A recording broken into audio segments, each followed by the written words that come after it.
नमस्कार, आदाब, सत श्री अकाल, जय भीम, जोहार। मेरा नाम है नवीन कुमार। मेरे दाएं बाएं आप देख ही रहे होंगे कितना खूबसूरत नजारा। यात्राएं करते हैं तो कुछ नई चीजें ढूंढते हैं, कुछ खूबसूरत चीजें आपको मिलती हैं और आप दुनिया के वो रंग देख रहे होते हैं जिसको देखने की ख्वाहिश हमेशा से आपने पाली होती है, लेकिन दाल रोटी के चक्कर में पड़कर चीजों को ढूंढना बंद कर देते हैं। ये धाम नदी है। धाम नदी महाराष्ट्र के वर्धा जिले में बहती है और मेरे पीछे एक लाल रंग की इमारत आप देख रहे होंगे और उसके बगल में एक पीले रंग की इमारत आपको दिख रही होगी। वो विनोबा भावे आश्रम है। विनोबा ने अपनी जिंदगी के आखिरी साल इसी आश्रम में गुजारे। 1930 ईस्वी में वो यहाँ रहने के लिए आए थे। 1936 में बापू वर्धा के सेवाग्राम में रहने आते, लेकिन उनसे 6 साल पहले विनोबा भावे यहाँ आ चुके हैं। तो मैं धाम नदी के बीचों बीच हूँ, शानदार धारा बह रही है, मैं जरा इसका आनंद लेना चाहता हूँ और मैं पानी में पैर डाल के थोड़ी देर सुकून से बैठूं और आपसे बात। जोखिम भरा है, लेकिन मैं उन जोखिमों के बीच एक बनाने की कोशिश करता हूं। तो ये ठंडे पानी में ये सब पत्थर है और पत्थरों के बीच से ये नदी बहती है। बरसात के दिनों में ये नदी पूरी तरीके से लबालब बन जाती है। मैं यहीं बैठ जाता हूं। यहां से बहुत गहराई शुरू होती है और आगे जाकर ये नदी बहुत गहरी नदी में तब्दील हो जाती है। आप ऐसे बैठ नहीं सकते। तो पीछे विनोबा आश्रम है और मैं यहाँ देखने आया था। तो कहानी ये है कि मैं महाराष्ट्र के दौरे पर हूँ और जितना भी वक्त मिला है उसमें नई चीज़ें ढूंढने की कोशिश कर रहा हूँ।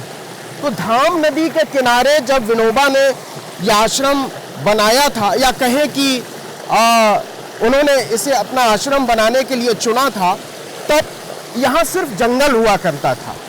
जमनालाल बजाज जो उद्योगपति थे, बहुत बड़े आज़ादी के आंदोलन में उनकी भूमिका रही।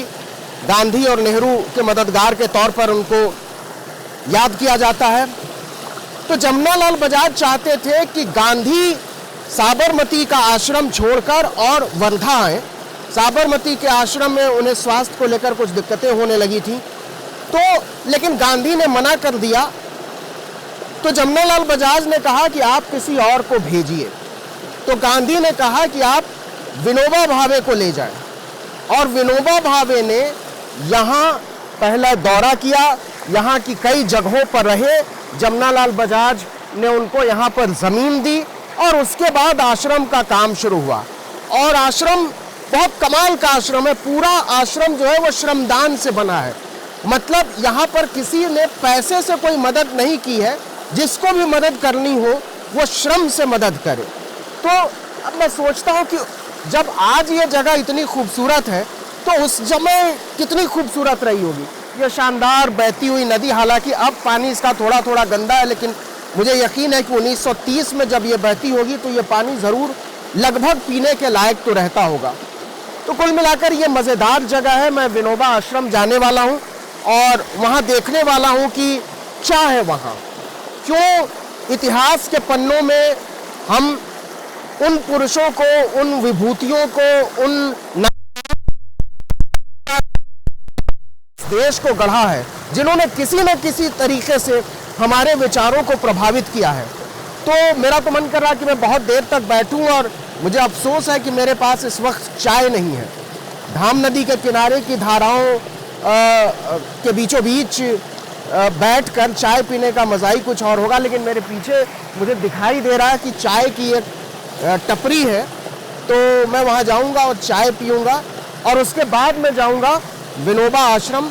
देखते हैं वहाँ कौन लोग मिलते हैं, वो आश्रम कैसा है, क्या वहाँ विनोबा को याद करने वाले लोग भी हैं या फिर उनको सिर्फ एक रस्म के तौर पर बदल दिया गया है। मेरा जो अपना तजुर्बा कहता है कि गांधी बापू कुटी जो है सेवाग्राम में बना हुआ, वहाँ बहुत कम लोग जाते हैं। जिस तरीके से वहाँ लोगों को जाना चाहिए था वो उस तरीके से वहाँ लोग जाते नहीं हैं। बाहर से मैंने देखा, क्योंकि हमने अपनी बाइक वहीं पर खड़ी की है, हम वर्धा से आए बाइक पर बैठकर, तो वो यहाँ भी मुझे इक्का दुक्का लोग ही मिले। तो हम समझना चाहेंगे कि क्यों विनोबा को लोगों ने भुला दिया, या कहें क्या उनके विचार जो हैं अप्रासंगिक हो गए हैं, या फिर वाकई उनके विचार अभी भी बहुत प्रासंगिक हैं और हम उन्हें मानना छोड़कर अपना नुकसान कर रहे हैं। तो इन चीज़ों को समझने, शानदार नदी देखिए बह रही है, इसमें कुश की झाड़ियां हैं, इससे टोकरियां बनती हैं। जो लोग पौधों की समझ रखते हैं वो जानते होंगे कि ये एक उपयोगी पौधा है। और मेरे चारों तरफ पानी बह रहा, और जितनी दूर में मैं बैठा हुआ सिर्फ चट्टान की उतनी ही जगह सूखी हुई है। तो ये मैं सामने सूरज जो है वो उत्तरार्ध का जो है वो अस्ताचल की ओर बढ़ चला है, दोपहर के बाद का वक्त है। तो कुल मिलाकर ये मज़ेदार मौका है।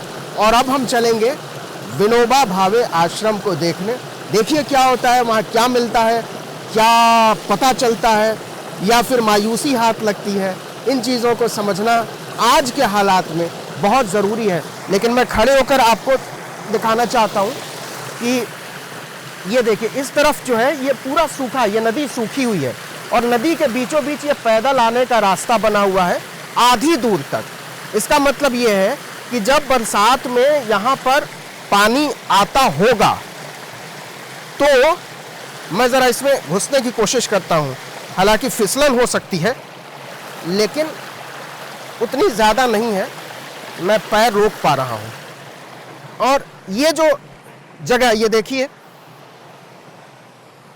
ये सूखी हुई जगह है, ये सामने जो है वो सूखी हुई, ये नदी ही है। और जब बारिश होती है तो ये पूरा का पूरा इलाका भर जाता है।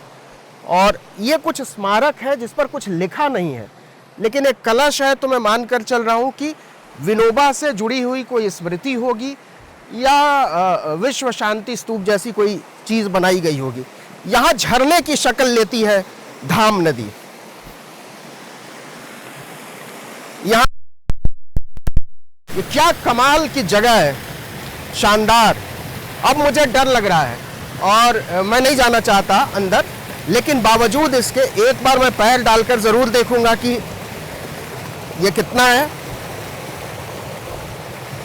ज़बरदस्त। और यहाँ आना मेरे लिए बहुत सुखद, भाग दौड़ से अलग, वाकई हमेशा ही अच्छा लगता है। आप नई चीज़ें देखते हैं, नई दुनिया देखते हैं, नई समझ बनाते हैं, नए लोगों से मिलते हैं। तो ये नयापन मुझे बहुत अच्छा लग रहा है और मैं वाकई अभिभूत हूँ यहाँ आकर।